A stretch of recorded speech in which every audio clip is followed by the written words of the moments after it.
Rainwater.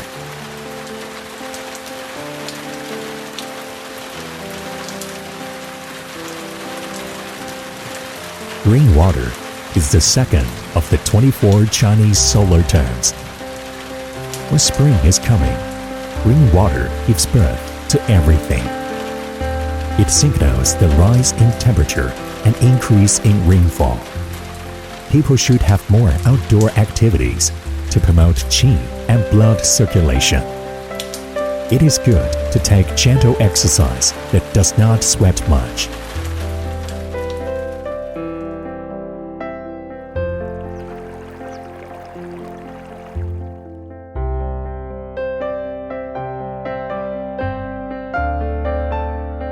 The exercise of rainwater stretches Sanjiao meridian sinew of hand, Shaoyang, which starts from the ring finger and extends to the shoulder and neck, and the side of the head along the outer side of the arm.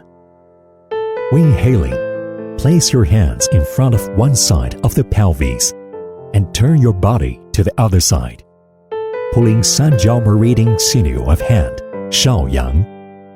Turn your body back as you exhale. Repeat several times according to your own conditions. During this time, do not take off the thick coats too early in order to adjust to the new weather.